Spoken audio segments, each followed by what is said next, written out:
Today on the Everything 80s podcast, was there a real-life Indiana Jones?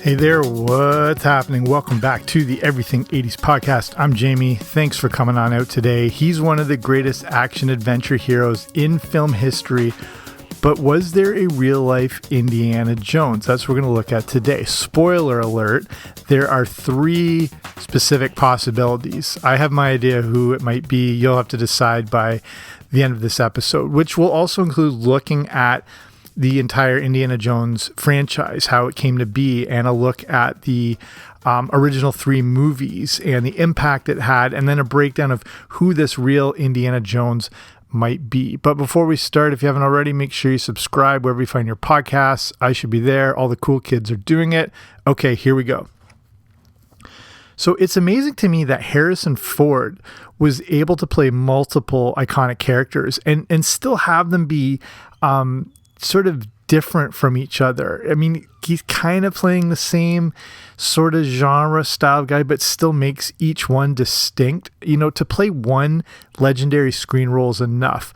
To not only be Han Solo, but also Indiana Jones is nothing short of amazing. Harrison Ford is able to still give them their own identity, and you feel like you are watching two distinct characters, despite them having some similar traits. So before we look at that real life inspiration, let's just look at what got this iconic trilogy up and running. So here's the early days. And going back to Star Wars, part of what made Star Wars the epic movie it was is because it borrowed from those earlier tropes of Saturday morning serials. As unique, you know, like Buck Rogers and things like that, as unique as Star Wars was, it did borrow from a lot of those things like Buck Rogers and those Saturday matinee serials that were produced by studios like Republic and Columbia.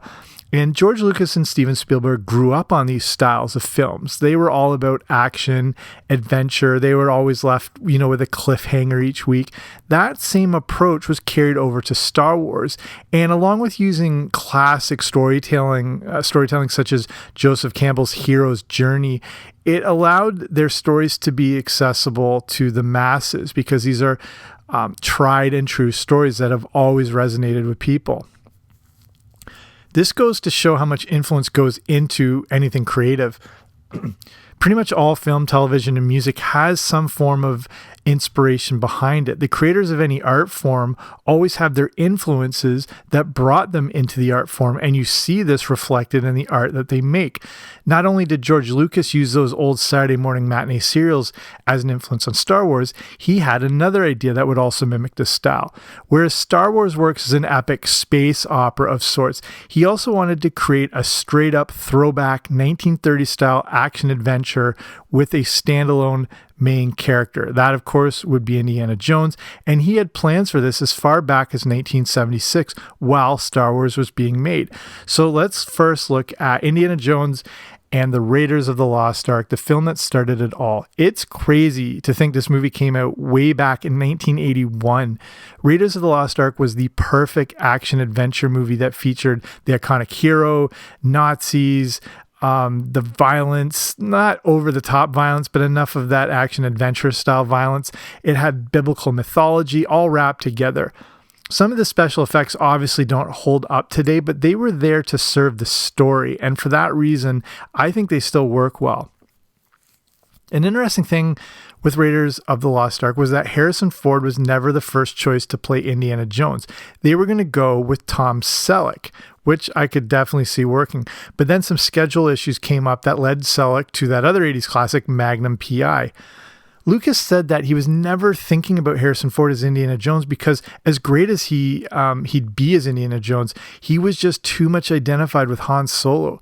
Spielberg had loved the work he had been seeing on early footages of Star Wars, and he thought that this is the guy to bring the character of Indiana Jones to life.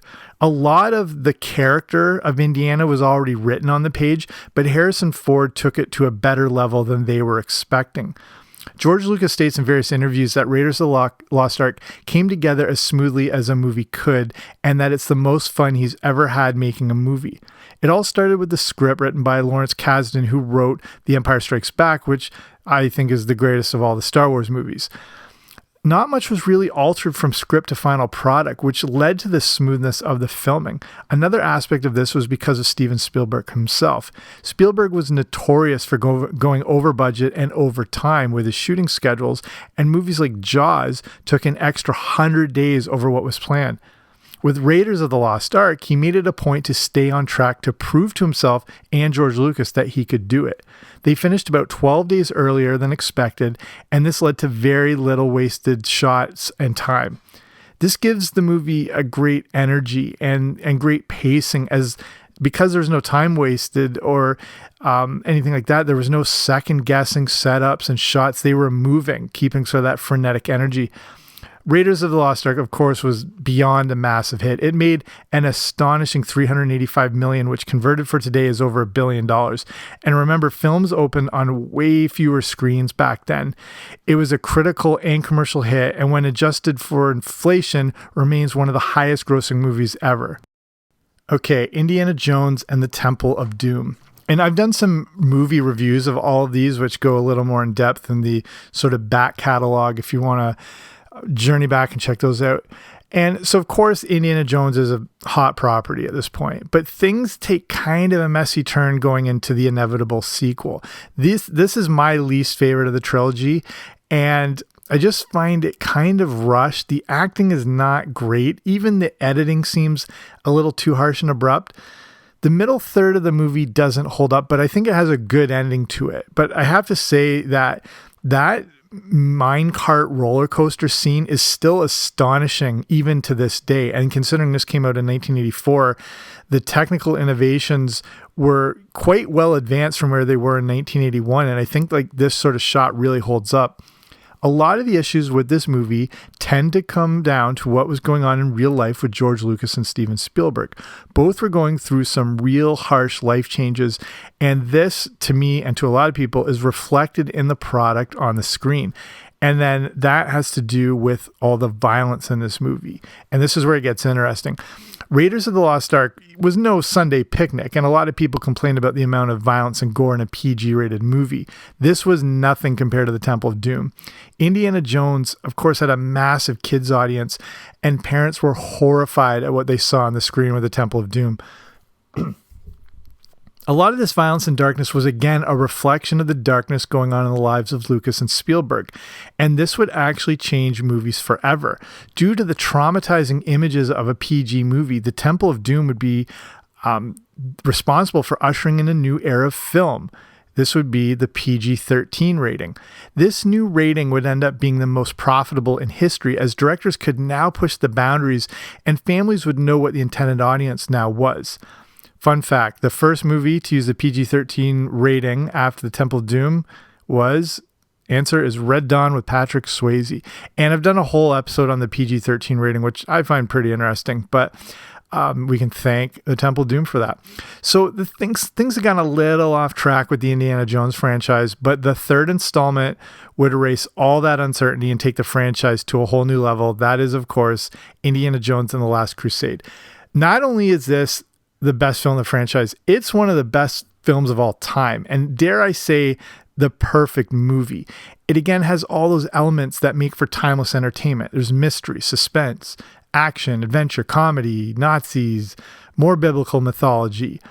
What makes a movie like Indiana Jones and the Last Crusade so great is that it's all these different movies in one, and that's usually what makes for a timeless classic. I've also talked about this with Back to the Future, where, you know, some movies are great as just an action movie or a science fiction movie or a comedy or a whatever.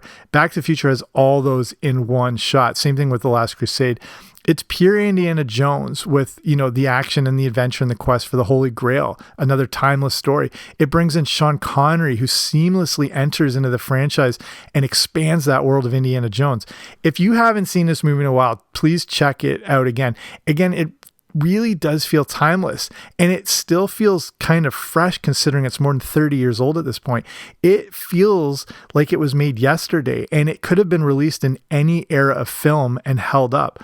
It just has such a breathless pace and energy to it, and it basically never stops moving from the absolute beginning over the course of 128 minutes.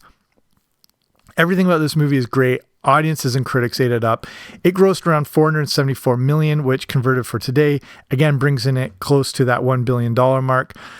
So for the time being, Indiana Jones ended on the perfect note. And this, you'll see where this is going with another thing, but let's look into some more public interest. And that is Indiana Jones and the spike in archaeology. So National Geographic put out an interesting article about the fact that the success and popularity of the Indiana Jones movies led to a spike in archaeology courses and careers in the field. Whether it was the swashbuckling hero aspect or just the interest of ancient things, there was a much greater interest in archaeology right from the start. National Geographic had put on exhibitions that were inspired by the movies. In 2015, they put on Indiana Jones and the Adventure of Archaeology, and this exhibition showcases memorabilia from the movie along with ancient objects and historical artifacts. The curators of these events noted how the movies have broadened the scope of archaeology and made it more relevant and exciting to people everywhere.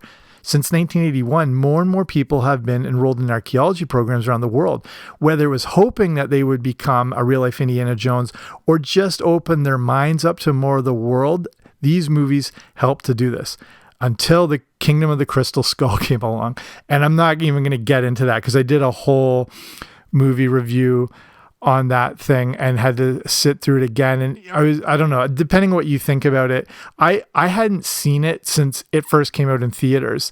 And I was thinking maybe it's not as bad as I remember. And it starts off and I was like, this is actually all right. And then around the halfway point, the wheels fall off and I could barely sit through the thing. Apologies if you love it, but whatever. So, okay, forget all that. Who was the real life Indiana Jones? So there's, as I mentioned before, there's not one person that was a direct inspiration for the character, but several that may have been. And it might have been a combination of these various individuals, plus the interpretation of the character by Harrison Ford. And that shaped the Indiana Jones we saw on the big screen. But these real-life Indiana Joneses did possess the traits that inspired the character and drove the tone of the films. These people were often off on exotic exploits to find historical artifacts from around the world. They were genuinely looking for things like lost cities. They were discovering real-life treasures. They were deciphering hieroglyphics. But who were the real-life archaeologists that George Lucas took inspiration from? Here are the three main ones that we can look at. And I'd recommend, if you want to see pictures of these guys and some more other stuff, if you go to the show notes, so the blog version of this, it's everything80spodcast.com/real-life Indiana Jones, or wherever you're listening, there should be a link to take you there, just if you want to see some more of this. Okay, our first entry is Hiram Bingham. And he was born in 1875, was a politician, but also an explorer. He was not a trained archaeologist, but still investigated anything to do with artifacts, history, and lost cities. Bingham was the man who first discovered Machu Picchu, which is now one of the most famous sites on Earth. He had a passion for lost cities and constantly trekked around South America looking for lost Inca cities. Bingham worked alongside the National Geographic Society that helped to fund his quests of discovery. He would end up discovering the lost city of Vilcabamba, which he thought he had found when he first discovered Machu Picchu. He would later end up finding Vilcabamba, which I'm butchering. That was another famous lost city. On this big trek to Peru in the early 1900s, Bingham collected an astonishing 40,000 artifacts made up of mummies, exotic animals, ceramics, antiquities, and even human skeletal remains. He wrote the very popular book, The Lost City of the Incas, and it's this lost city side to him that would have some of the influence in the creation of the Indiana Jones character. A few of the specific influences, and you'd have to check out the pictures here, would be the same fedora hat worn by both Bingham and Indiana Jones. And some of the situations would specifically influence Raiders of the Lost Ark that they took from his real life.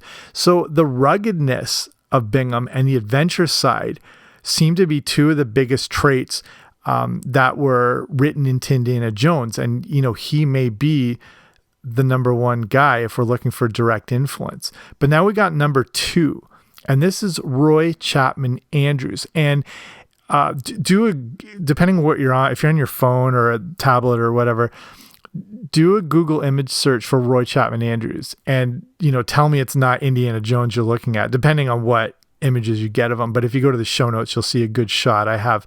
He has all the makings of that swashbuckling archaeologist and just looks like Harrison Ford. He came from Wisconsin and was born in 1884. In 1906, he hopped on a train that was heading to New York City. When he got there, he went straight to the American Museum of Natural History. Side note, I don't know where you live or if you ever get a chance to visit the Museum of Natural History in New York, make sure you do. It's an astonishing place.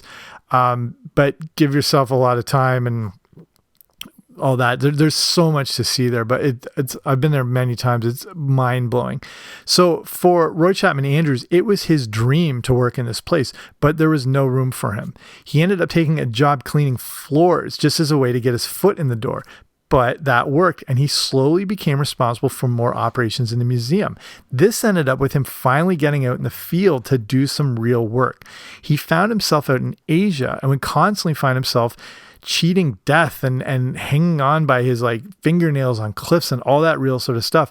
He was put into so many precarious situations doing his archaeology work that it's honestly a miracle this guy survived. So some of the tales of this guy are having their boat rammed by a charging whale, almost drowning in a typhoon twice, nearly being eaten by wild dogs. He was almost killed by bandits. He's fallen off cliffs. And in one of the most Indiana Jones situations possible, he was nearly caught and devoured by a giant python.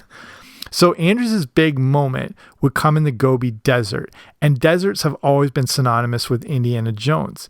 In the 1920s, Andrews would end up finding many dinosaur fossils which were taking the world by storm. He found some of the very first dinosaur eggs in existence, and this heightened him to the levels of archaeology superstar. If you go to roychapmanandrewssociety.org, you can see even more. I got links for that in the show notes. If you just want to see more about this guy's adventures, it was pretty crazy. And this was his hallmark. As he said, there's always an adventure just around the corner. That's what he lived by. Part of what makes him the real-life Indiana Jones is how he explored all corners of the globe. Just as Indiana's pursuits took him from country to country, Chapman exclaimed how he wanted to go everywhere. He said, quote, "I would have started on a day's notice for the North Pole or South Pole. It made not the slightest difference to me," unquote. It would be this fearlessness and sense of adventure that made him one of the perfect direct inspirations for what would become Indiana Jones. One of the amazing things about these real life examples and the fictional character is how they were doing all this exploring with pretty primitive means. If you think back to these times, air travel was not really a thing, not common. And even the car wasn't readily available during some of these periods. They were going to some of the most remote places on Earth that even today are barely accessible. It's amazing to think what these guys did just with that call of adventure, which again is at the heart of Indiana Jones. And our third entry, Sir Leonard Woolley, spelled Woolley. Woolley was a British archaeologist born in London in 1880. He may have been responsible for the biblical mythology aspects of Indiana Jones. Woolley explored the Sudan region with real-life Lawrence of Arabia T.E. Lawrence.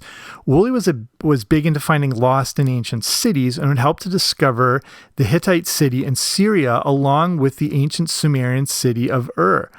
He was also big in excavations and a lot of the discoveries of ancient Egypt. One big discovery of his was Royal Egyptian tombs dating back almost 3,000 years. He discovered more about ancient cities in Mesopotamia, along with locations in Turkey, than almost anyone. He also investigated evidence of a global flood harkening back to the days of Noah. His interest in these biblical accounts may have been the inspiration for Indiana Jones' certain premises, including the Ark of the Covenant and the Holy Grail. Information I saw here from the Penn Museum makes note of Woolley's desire for the preservation of treasures, just like our boy Indiana, where this belongs in a museum. What makes Woolley a lot like a real-life Indiana Jones is that he was considered one of the best archaeologists ever, and he just seemed to have a sense for finding the right sites and locations, and he could just outsmart everyone. He studied at Oxford, but then traveled to Germany and France in order to learn the languages, which would help him in his archaeological pursuits.